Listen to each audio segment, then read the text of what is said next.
This is episode 569 of the Rio Grande Foundation's Tipping Point, New Mexico. I'm Paul Gessing. I'm president of the Rio Grande Foundation, New Mexico's free market think tank. You can find out more about the foundation at riograndefoundation.org. I'm very pleased to be joined by Donna Illerbrun. She is the superintendent of the Archdiocese of Santa Fe school system, and that is the Catholic schools in and around northern New Mexico. But we can talk more about the way that is all split up with New Mexico and the very Catholic school systems that we have. But welcome to Tipping Point, New Mexico, Donna. Thank you. Thank you for having me this morning. Yeah, so you're like the APS superintendent, but for the Catholic schools, broadly speaking. Not to say you get paid less, but I'm sure you get paid less than the APS superintendent. We won't discuss that.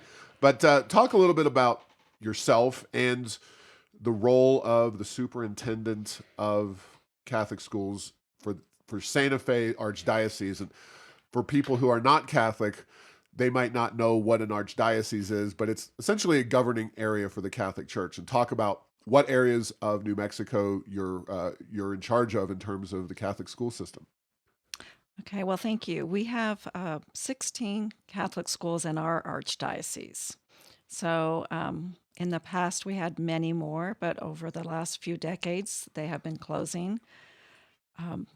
Currently, we have two Catholic schools in Santa Fe, one in the East Mountains, another in Santa Cruz, one in Rio Rancho, one in Belen, and then about 8 or 9 here in town as well, ranging from K-5 to high school.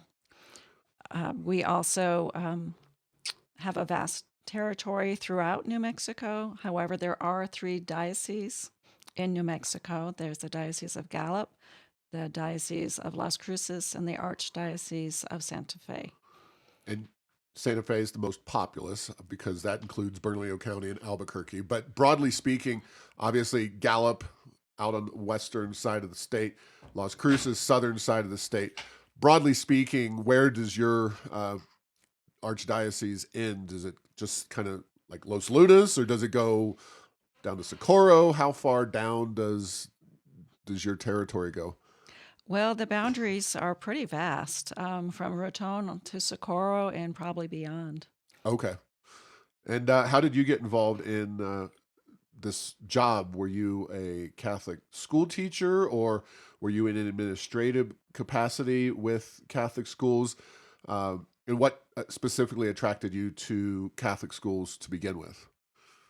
Well, I'll give a little background to my life Sure. and how I ended up here. I am what you call a military brat. So my stepfather was in the Air Force, and we traveled and lived around different countries, different states, and then met my husband at the University of Texas, and he decided he wanted to be in the military. So again, we traveled and lived in different countries and different states, and I became a teacher. And my husband's last duty station was here in Albuquerque. So this is where we have put down our roots. We've been here for over 17 years now. I've taught in other states and other countries, and I've seen what education could look like. And I've seen how it looks in different countries, different states, different cultures. And we were so excited when we got orders to come to New Mexico, because New Mexico is known for its Catholicity, for its Christian foundation, and, the family. And so we were so excited to be able to come to a state where we could look around and choose a church that fit our needs, and to find a school that met our children's educational needs. And so we were able to do that. And I started as a teacher here.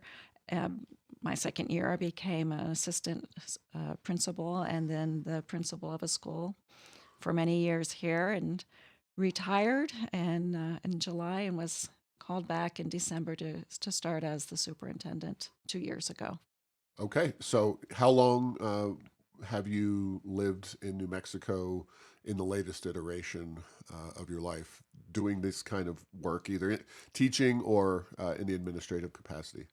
Since 2006. Okay. So you've been around for a while, and I guess broadly speaking, you talk about the relative Catholic nature of New Mexico, and I think it's fifth most Catholic state by percentage.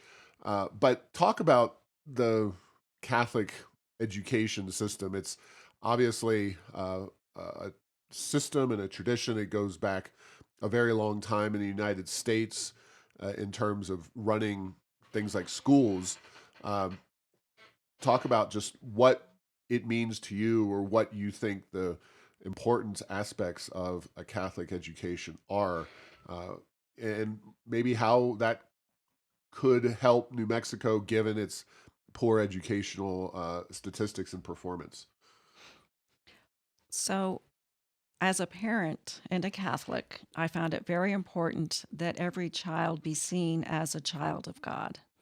And I see all people as children of God, whether they're newborns or in their 90s.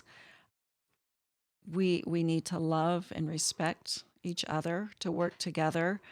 And I saw that in our Catholic schools, that there is a purpose, and that the purpose is to help every child to be the person that God wants them to be. And our schools are structured in a way where our Catholic identity is foremost. We start the morning with prayer and end the day with prayer. We pray before our meal, giving thanks. And we are taught to be kind and respectful and to love one another as God loves us. And in that, then of course, we follow the national standards for the core subjects. We all the secular subjects, we teach math, science, reading, language arts.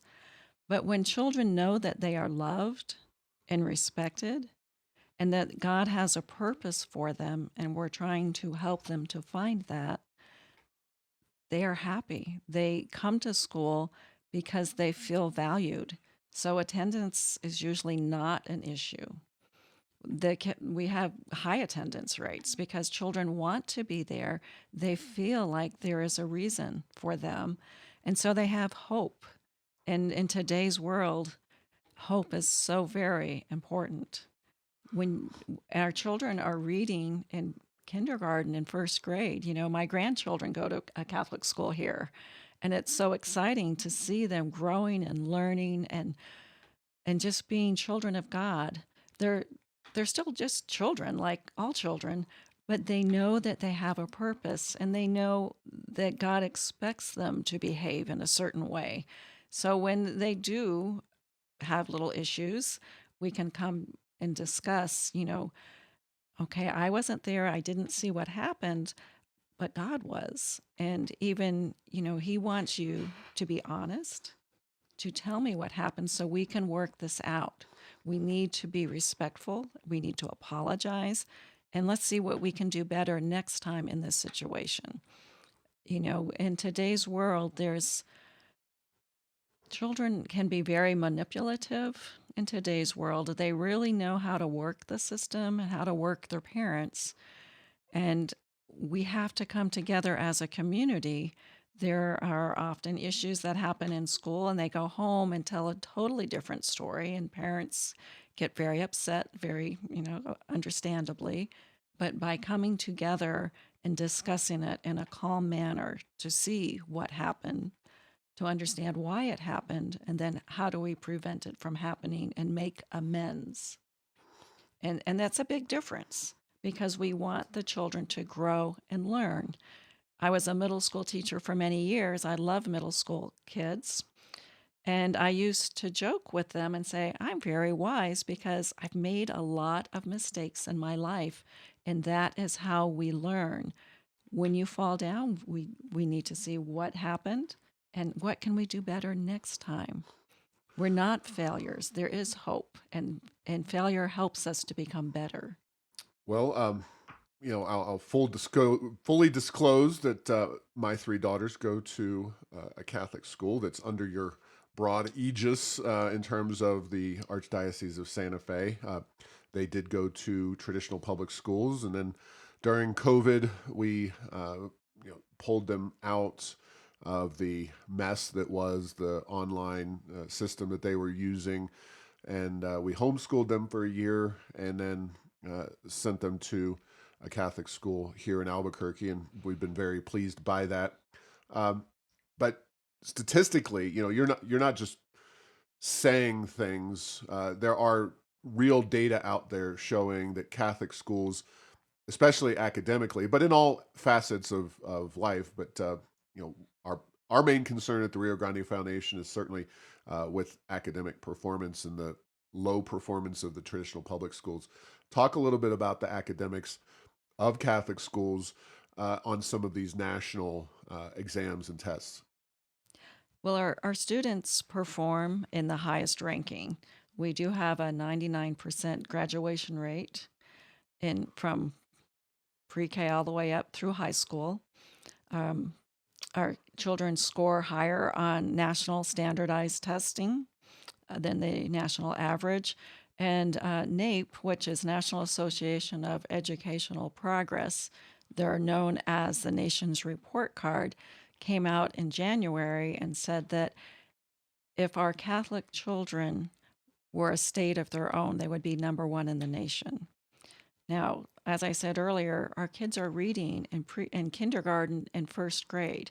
Now, when they transfer in from another school, there is time spent trying to catch them up to what our expectations are. And that's part of it is we do have high expectations because we know they're capable. So, what do you believe is is at the core of that? Is it, or is it all different things? Because obviously, it does cost something. Putting your own money at stake directly, it gives a different level of ownership of an educational system or any other product than taxpayer financing of it.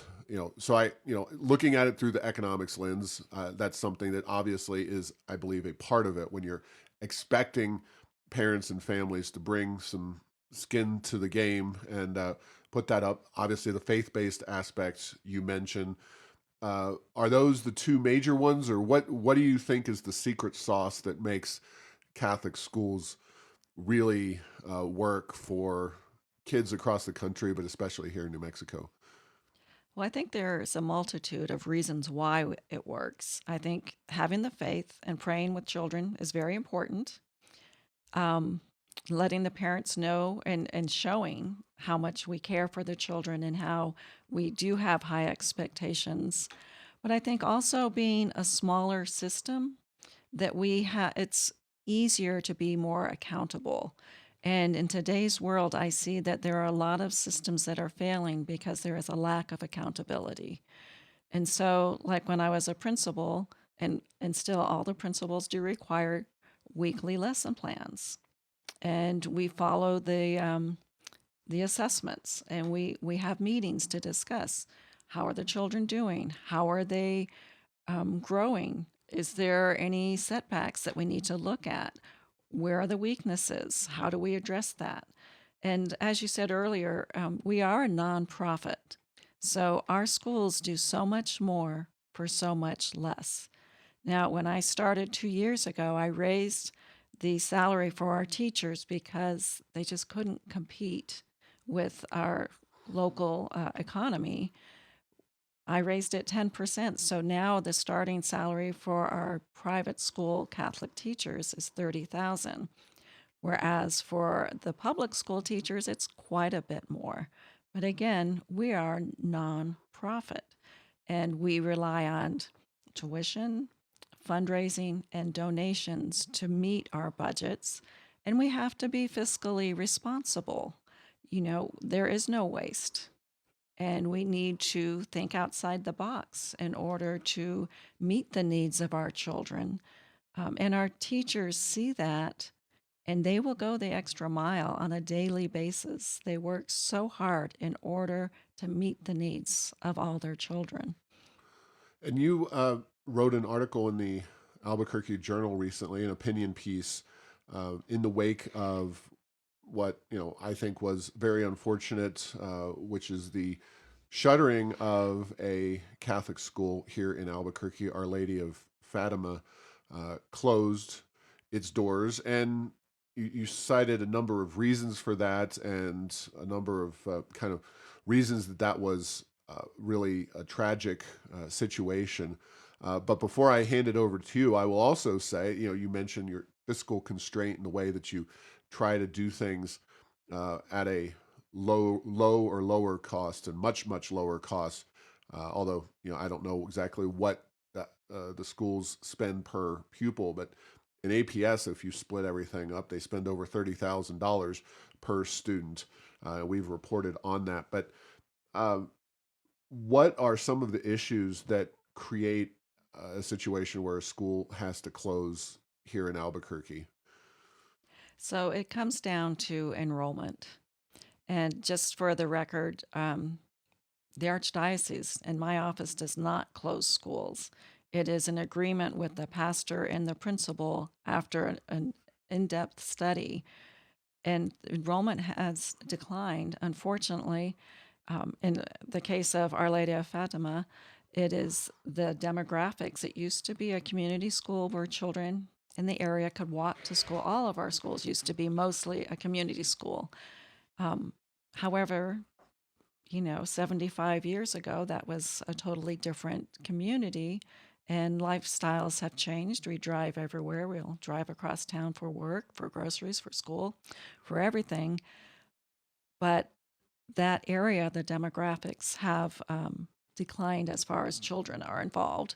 So it's mostly an older population now, and and also, if you look on the I-40 corridor there are a multitude of Catholic schools in the neighborhood.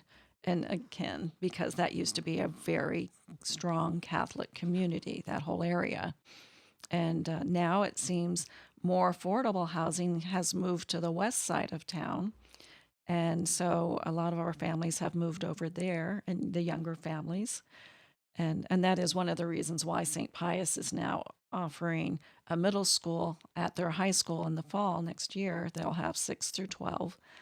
And that is to meet the needs of the families living on the west side.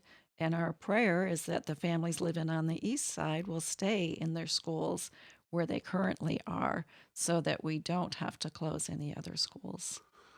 So, just to kind of put a finer point on that, there are major demographic trends Mhm. on a certainly a national basis, even international as well, uh, regarding the number of children that are born, and relatively declining numbers. Then there are state specific issues with regard to um, previous to COVID, but then I think accelerated by COVID. The number of children in New Mexico is relatively on the decline. The whole population of the state is not increasing very much, certainly relative to our neighbors, but uh, the mix of people in New Mexico is shifting more towards the elderly, while a lot of people at the younger ages left the state, especially during COVID, but not simply limited to COVID. So, uh, obviously, life issues and whatnot play a role into that. And feel free to talk about how bigger demographic challenges face, the schools and also the public schools. Everybody is going to be dealing with this issue. Yes, you're correct. The demographics have definitely shifted. And to be honest, and it's not to be judgmental, but this is looking at the numbers, that we do see that when you are in a state, and I've lived in many different states, when you're in a state that is continuously the lowest in the nation for education, professionals are not going to bring their children and their families here to grow.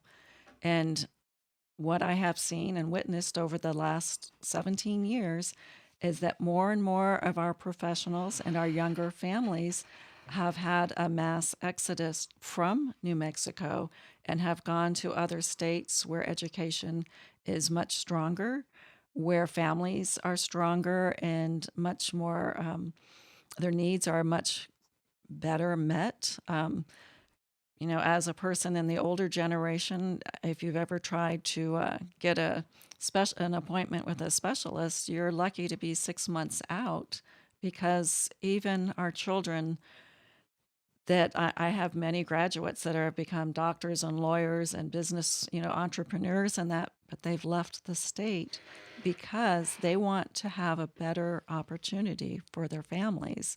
We have the lowest rate in education, one of the highest rates in crime, addiction, and childhood poverty. Those are all weighing against us. And if we cannot improve our education, it's not going to get better because when you're not reading and writing on grade level, you drop out of school, you lose hope, you can't find a job. And when your reality is much worse than the high of getting high, then you become addicted to these escapes. And the lack of hope, lack of purpose, lack of education has caused this in our state, and it needs to be addressed. Now, Rio Grande Foundation, and one of the ways that we, quite frankly, came to know each other is through these debates and conversations, and unfortunately, not a lot of legislative success around school choice and doing more to improve education in New Mexico. Now, we had a education conference that happened to take place at St. Pius X High School, which is technically not under your jurisdiction. That's maybe a conversation for a different day. But talk about how some of these choice programs that are being introduced into other states, and I believe it's you know almost a dozen that have money following the child nowadays. New Mexico simply has not done that yet at the legislative level, and it remains, it seems, a long way off. But uh, how could this be a win-win for New Mexico in terms of choice? So, for every student that is in our private schools, it is saving the states probably up to $30,000 per student. And to say that we would love for the money to follow the child, I mean, right now, if they could even do a portion of that. So there's many different streams of revenue to help with this, but the one that makes the most sense to me is what's called an ESA. It's an educational savings account. And it's what that means. People don't get nervous like I don't have any money in the savings. No, that's not what that means. That means the money that would be spent on your public school were you to attend would follow you or a portion of that. Many of the states are taking between 70 and 80% of that funding and will put it into an account for the parents, and they choose which school they want to attend. And that money then is used for tuition, for textbooks, uniforms, computers, tutoring, any of those different needs that are related to their child's education. And that way, the money follows the child. The parents are choosing the school that makes sense for their child, that meets their learning style and their learning needs. And here we have a huge lawsuit, the Yazzie Martinez lawsuit. Now, in our Catholic schools, our mission is to serve children of all diversities, all different cultures. And the school that I was at for many years, we had a very high rate of low income children, and that was our mission to serve them. And it was a challenge, but we got donations and fundraising to help cover tuition for them. And this would provide children living in poverty a better avenue of being successful. And isn't that what we want? And really, it hits all races, all cultures, and all income levels. It makes education more equitable, and all children should have a right to an equitable education and to a school that meets their learning needs. And if that school happens to be faith-based, then so be it. We are still meeting all the national standards. We just go above and beyond on expectations, and we add in the love of God and respect for others. And these children grow up to be our leaders in society. And quite honestly, if we were to look at some of our state legislators, you would be surprised how many of them have attended Catholic schools or are currently sending their children to faith based schools. Yeah, or the governor herself, who Exactly. did not publicize it during the last campaign, but went to St. Michael's in Santa Fe, Hmm. a Catholic school. I don't think the values of St. Mike's flowed to our governor, unfortunately, but again, another conversation for another day.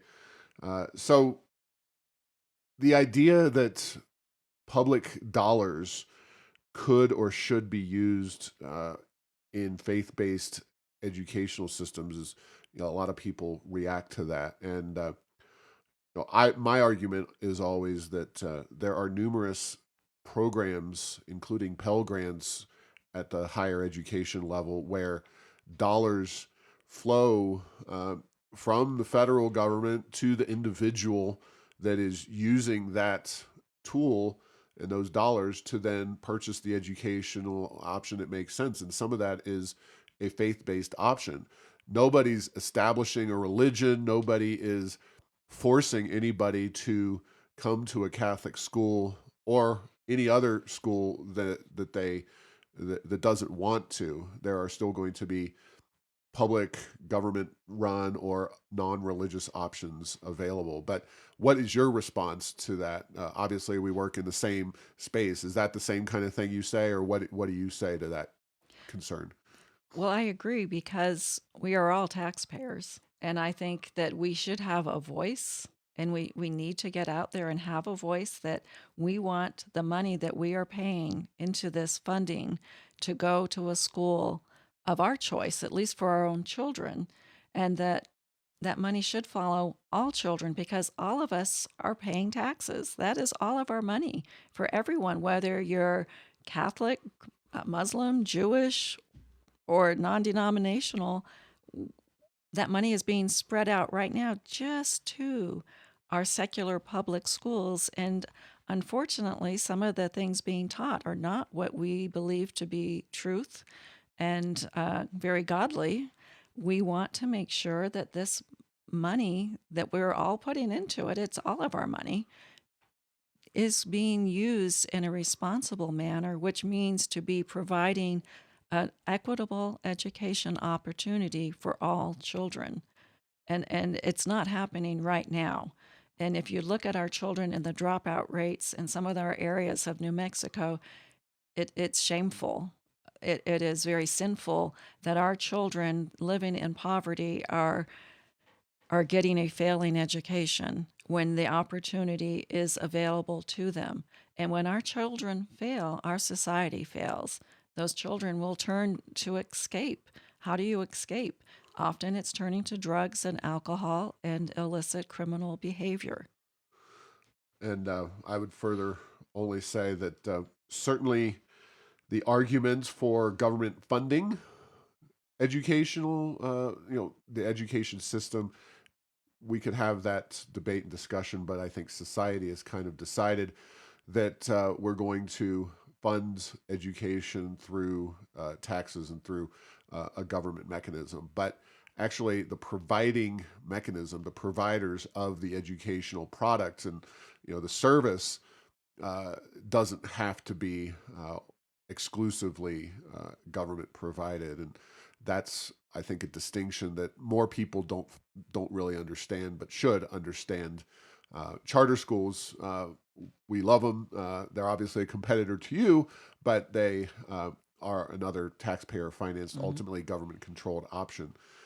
Uh, let's talk about a recent hearing that took place up in Santa Fe.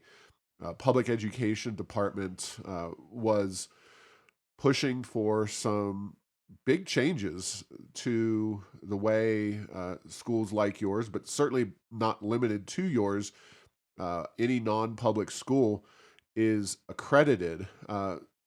And essentially, as I understand it, they were looking to, and are, because this is still a viable regulation going forward, but they were talking about eliminating the current accreditation system and having the schools directly come to the public education department to be accredited. So, what is accreditation in your world? What does it mean? And what was this PED regulation? What is it trying to do? So, yes, I did attend that public hearing, and I am opposed to them changing the regulations because all of our Catholic schools are accredited. And a majority of faith based schools are accredited, but I do understand that there are some out in the rural areas that maybe 20, 30 students, and accreditation isn't expensive and a very time consuming process, but it does serve a purpose to ensure that the children and the teachers are meeting the requirements of teaching and learning that are necessary for our state. So a part of me understands the oversight, but the current system is working, and that all our schools are all accredited, and there are nationally recognized accrediting agencies that will come out and do the accreditation process with the schools to make sure they are following the guidelines. I don't understand why the state wants to have oversight. Right now, they're shorthanded in so many different ways that this is just another layer of bureaucracy that I really don't think that they can sustain. And I think it's an overreach of their authority. Yeah, so accreditation is essentially a tool to make sure that uh, whoever the accrediting agency is, they are making sure that you're teaching to the right standards, that you have teachers who have the correct qualifications, uh, that you're teaching the right number of hours. What is that it, or are there more things to accreditation? Am I missing anything important about the accreditation process? Well, you're correct in that manner, but it's also not only teachers are fully licensed, capable, following the guidelines. Is there data to show student growth? Is there data to show what performance is, what's being taught, how it's being taught? They do observations on teachers in the classroom. Student behavior, is it a safe environment? Are they following national standards and benchmarks? Yes. So it's very detailed and very lengthy process to make sure that this is the best, that we are doing the best, and if not, they come up with goals. Always continuous improvement on how to become better. And this is a another instance of you know, we often have people who say, well, if you didn't have government regulators, how would uh, society would just be spewing pollution out. You'd have no safety standards. You'd have no purity standards for various products. Well, accreditation is ultimately a private mechanism. Uh, United Laboratories. Sometimes that was a big label growing up when I was a kid. To make sure that various electronics were safe. Other accrediting agencies privately outside of government often do a better job. I know restaurants, they always say that, at the McDonald's or at the, various chain restaurant, when the corporate people came in to check them out, they gave them a real going over, whereas the government people just came in and it was kind of pro forma. It was very easy. So I certainly share your concern about the uh, attempt, clearly a power grab by this governor and the public education department to try to take over this role. And I guess I would throw it back in their faces and say, uh, until the government of New Mexico, helps to finance the education involving some of the school choice programs we previously talked about, why should the state of New Mexico be engaged in this kind of accreditation, operation? Would you also say that, or what else would you have to say about that particular issue? Well, it's very logical to think, why do you want to take over accreditation when the state of New Mexico schools are 50th in the nation and ours are much higher? Perhaps we should let you use our accreditation process to help you to grow your schools and bring up your own data and statistics. Very good point. We just have a few minutes to go. One of the issues that has been kind of out there in recent years is the issue of textbooks.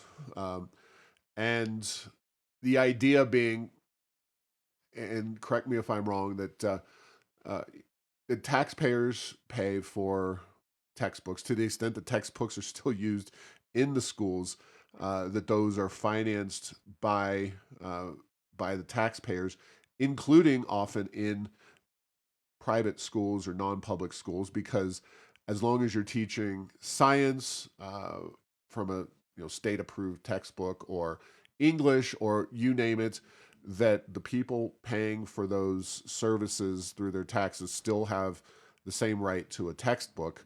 Uh, just obviously for religion classes and overtly things that are not under the state's ability to finance those things.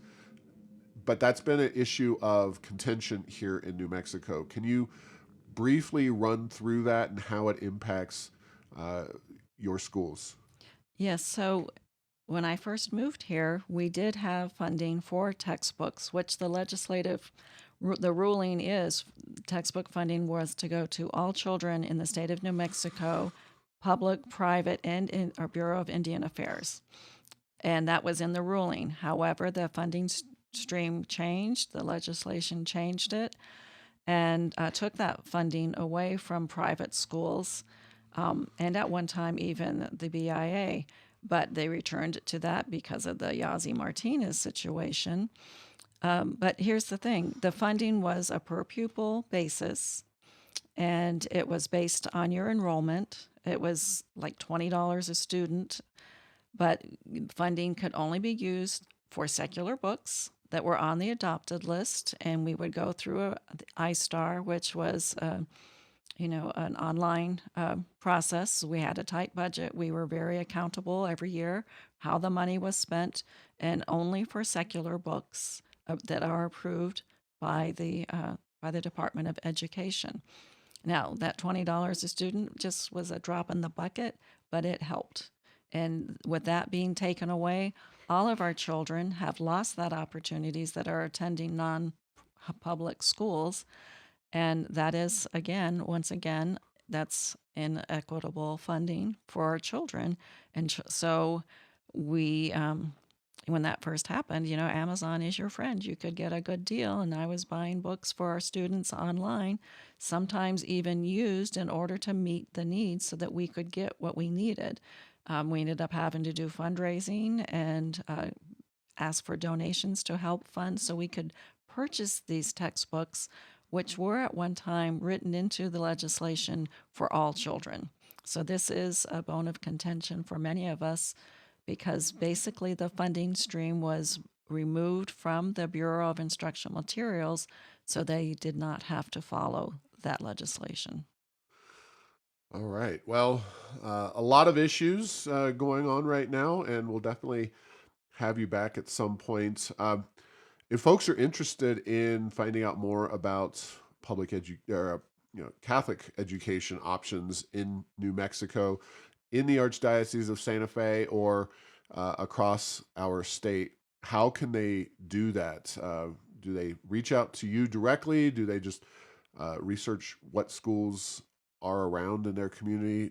How do people find out more about the schools? We do have a website. It's ArchDioSF, but you can put in Archdiocese of Santa Fe and go to the Catholic Schools website, and you'll find out about all of our schools, where our boundaries are, or where we serve. We have amazing schools with wonderful principals and just outstanding teachers that love their job, even though it's nearly 30 to 50% less than what our public school teachers are getting. but they're not here for the money. They're here because this is their purpose in life, and they want to see our children and our state succeed. And so I would encourage you all to go online and look at the Archdiocese of Santa Fe Catholic Schools website, and you can find out more about our schools, and my contact information is on the website. All right, Donna, thanks for listening to this week's episode. Find all episodes at tippingpointnewmexico.com or at the Rio Grande Foundation's YouTube channel. Subscribe to the show at Apple, Stitcher, or tell Google Home to play Tipping Point New Mexico. Thanks to Path 3 Marketing for producing this show.